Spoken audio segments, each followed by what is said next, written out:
Show me how you're listening to the Linda and Cole band. That little jerk, the Shelley Duvall jerk thing. Yeah. That right there is a church.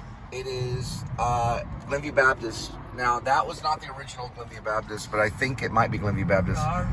There's also a church that's... All right. Where's my yeah, fake when I start hot talking dog? about Jesus, that's what My she daddy does. hates me. I hate him. I just put him. That's what she does when I talk about Jesus. That's Haltom. I went to Haltom after I left North Richland Hills. So the principal called me in. I had a leather jacket. I had slick back black hair. I wore things called creepers for shoes. They had little zippers on them. And I was hanging out with some of the weirdos, like fake skinheads and people that are dropping acid. And so he called me in. He said, "You're out of zip code." And I said, "What does that mean?" And he said, your zip code is not correct, because I was living with my mom in Haltom. And I said, "Well, what does that mean?" He says, "You can't go here because of my sister." My sister told on me. And I said, "I can't go to school here?" He said, "No, because you're out of zip code. You'll have to go to another school." And I said, "Okay." Because Mike McNair and Caleb McNair and all those people were hanging around me, so my sister had me kicked out. So my sister went to the principal and told the principal that I was not living in the proper zip code, and that I wasn't living with my grandparents because she was living with my grandparents. So I was with my mom in Haltom, so I had to go to Haltom. So I moved everything to Haltom, and then my first day in Haltom, there was a fake skinhead guy that was a neo-Nazi. No, he wasn't a neo-Nazi. He was actually a ska skinhead. But I thought he was a Nazi. So I was going to hang out with him. So I was like, "Hey, what's going on?" And so these Hispanic people saw that. And I was kind of trying to communicate with him. And when they saw that, they were like a gang. And so they told me, "You have until the end of the day to get out of the school, or we're going to beat the crap out of you." So I left the school. I didn't even talk to the principal or anything. I just left the school. And I remember when I walked across this muddy field, my creepers left imprints in the mud, and I felt like I was about to hear a gunshot go on behind me. I got at home. I told my mom, I said, "I'm not going back to Haltom." She said, "Why?" And I said, "There's a Hispanic gang there that's going to try to kill me." They told me I had until the end of the day to get out. So my mom moved from Haltom. We were living in a house with my stepdad. My stepdad was a football coach for middle school, for Daggett Middle School. And that's where he was teaching, at Daggett Middle School, which is right down the road from where we lived in Fort Worth, Texas. So we picked up everything and we went to Fort Worth, Texas. And we moved into a house at 2618 Willing. I believe the zip code on that is 76110. You might want to double check it. And there were nothing but Israel around us. We were surrounded. And there was a lady named Jennifer Black and Stephanie Black. Well, they were teenagers. They befriended me, and I began writing stuff on a Roland typewriter, the old school kind. It was my grandma's, who was Margaret Mitchell. My great-grandma, who was Margaret Mitchell, which is actually a fact. I wrote a story called The Power, and I gave it to Stephanie Black, and it had a bunch of spelling errors, because I spelled Ariel wrong today. I didn't add the A, so Ariel's an angel. And I gave it to Stephanie, and she looked at it and she said, "It's pretty good. You need to clean it up." Then she gave it back to me, and I said, "Do you know what it's about?" So what it was about, and this is called The Power. It was based on Stephen King's It, because I was a big Stephen King fan. I had all Stephen King books. I went to Half Price Book and bought like every Stephen King book I could buy and had it littered around all my room. Also had a James Dean poster and a Morrissey poster on the wall from the Smiths. Now, I had every single book of Stephen King nearly in my room. And It was the one I thought was really, really cool, even though I didn't read it until I was older. I did see the television movie with Tim Curry. So I started, writing this story that was based on It. And it was about these young kids that had these toys. And the toys, they felt had a certain kind of power. And then what ended up happening was this. There is this ghost that appears. It's a Civil War general on a boat. Anyway, he gets off that. He gets on a white horse, and he starts going around, and he starts spiritually killing all these people. But you don't really see the killing. And then the toys come alive, and if the kids' toys come alive, and they're like weapons. And so we're going to the gates of Fort Worth. That's Mark IV Parkway. And so what ends up happening is the toys are like weapons, kind of like how Stephen King used the weapons. Like, for example, when they kill the clown Pennywise, they use that. One of the kids uses the inhaler. They only use their toys. So it'd be like a stuffed bear, and they could hold the bear up, and it would scare the general. Well, I only wrote like a chapter of it, and in the book, though, I remember, I didn't write this part, but I remember it.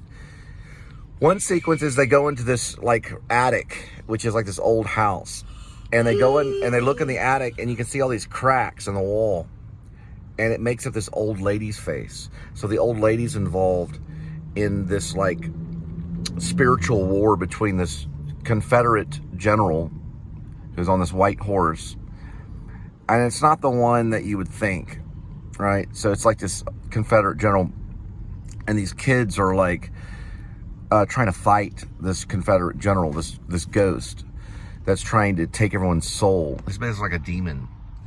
And so I had all this book, and I was like, I'm gonna write this book. I'm just gonna sit here on my rolling typewriter.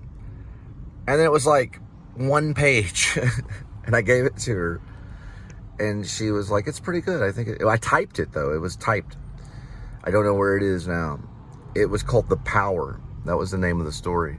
Now, a friend of mine from Richland High School sent Stephen King a book from Richland High School. Well, it was a short story. Yeah, it was a short story, very short story, and it was about a haunted, or it was about a demonic scarecrow. Yeah, it was about a demonic scarecrow. And the demonic scarecrow was basically, I don't know, doing weird things in a field or something. Well, Stephen King read it and corrected some stuff or whatever, or made some notes. He made some notes and sent it back to the kid at Richland High School. This is North Richland High School. And he actually came up to me and told me this kid. He was like a teenager. He goes, "Yeah, I actually sent Stephen King some of my work. It was about a demonic scarecrow." I said, "Really?" He said, "Yeah." He made some notes and sent it back. He sent it back to me. "Did you know he was a teacher?" I said, "Stephen King was a teacher?" He said, "Yeah, I even know this stuff." Now, the first time I was introduced to Stephen King, well, his literature, I've never met him, was when I was in junior high. No, I was in middle school. I was in middle school. I was about 12 years old. It was, was it North Richland? No. Middle school would have been Keller. Bear Creek. No, it wasn't Bear Creek Intermediate. I must have been 13. Maybe I was 13. Maybe I was 12. I think I was probably 12. And it was just called Keller Middle School. Because Bear Creek was an intermediate school. So it was called Keller Middle School. And so there I was in this room. Now, our teacher was very emotional, and he had told a story about a jogger in the Olympics. He was a long-distance marathon jogger that hurt his calf on a bench or something, and he could no longer finish the race. And then if they helped him up too much, then he'd be disqualified. So he could not be disqualified.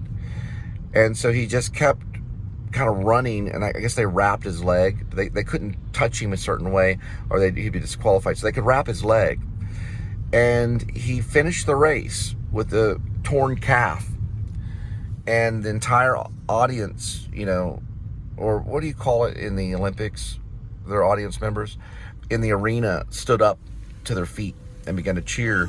But they were way past the end of the marathon. So the marathon was way done by hours. He barely limped across the finish line. And as he told that story about this man that had a ripped calf, and he wrapped he had his calf wrapped so it just stayed on his leg, he began to tear up and cry. I'd never seen a man cry before. And the teacher began to choke up and cry as he told the story about this man finishing this race, this marathon in the Olympics, probably in the 70s, sometime, the time. And right after that, the man started crying. This lady leaned forward and she goes, "Hey, And I said, what? She was right behind me. She's a young girl. I was probably maybe 11 or 12. I think I was 12. And so then I turned around and I looked, and she was reading It by Stephen King. I said, what are you reading? And she goes, It. And I said, well, what's that? She goes, Stephen King novel. And she turned the page like that. And I said, huh. And I was like, my back was straight, just like Forrest Gump kind of thing. Then I looked down at my book, and I started like underlining certain words, like with a pencil. Real kind of demonic. I was behind enemy lines. Now, this is true about the middle school. This was Keller Middle School. Yeah. I believe it was it 7th grade? 7th grade. Yeah. It was 6th, 7th grade for sure. Nope, it was not 6th. It was 7th grade. 6th grade was Bear Creek Intermediate. So 7th grade was junior high. It was Keller Junior High. We got it. It all happened at Keller Junior High when I got introduced to Stephen King and the book It. Now, it was in the library in Keller Junior High. Now, Rage was probably there. Yes. Rage was probably there, which was not Stephen King. It was Richard Bachman. He's disguised himself. Now it's not. You can no longer get Rage in junior high or middle school or even as an adult. You can no longer get that book. It's banned. That book has been burned and disintegrated. It's banned. You cannot buy it anywhere. You can buy it on eBay for a few dollars. Now, when I basically, what ended up happening was I told this young girl, I said, well, who's Stephen King? And she goes, oh, he's a horror writer. And I was like, this lady's demonic. There's a crash. Now, later on in Keller Junior High, it happened in Keller Junior High, 7th and 8th grade, I went into the library to do a research paper. We called them research papers. Calm down. A research paper is like when you do research and then you write about it. I found, the teacher goes, you can write about anything you want. And I said, okay. And so I said, well, what can I write about? And she goes, anything you want. I was like, we got to have something specific. I think it was like maybe geography or geology or something. It was like an assignment within something. Sit right down. So I decided to write about an island. Damn, there's 3 crashes. It's 1599471. It's a sheriff. And it was called, what was the island called, sweetie? I don't know. It's the same island Jim Jones was on. I don't know. Leave me Guyana? alone. Quit Is talking. it called Guyana? You can help by looking it up on I Google. don't want to right now. I'm tired. You have to be on the same I'm hungry. page. No, I don't want to be on the same page. What page do you want to be on? I don't know. Get that out of my face. So what page do you want to be on? I don't know. Just leave me alone, please. It's Guyana Island. So what is it really? I don't know. Right, you don't know. Why don't you know? I don't know. Do you know the license plate that the sheriff I just called out? No. I don't You're on a know. separate page. Okay, will you leave me alone? She's working for Israel. Please. All right. So that ended up happening. Now, it's not called Guyana Islands, and there's a reason why. Because of that up there. And Jim Jones killed how many people? By telling them to drink the Kool-Aid. That's what I wrote about in junior high. That paper is probably still around. It was in junior high. At Keller Junior High. I wrote about the Jim Jones massacre and that island. I definitely wrote about the island. In high school, I wrote about the crash of James Dean. About James Dean losing his life to turnip seed. I probably used those words in class. Also wrote about a monkey in a tree that falls out of the tree and dies, hanging out with his family.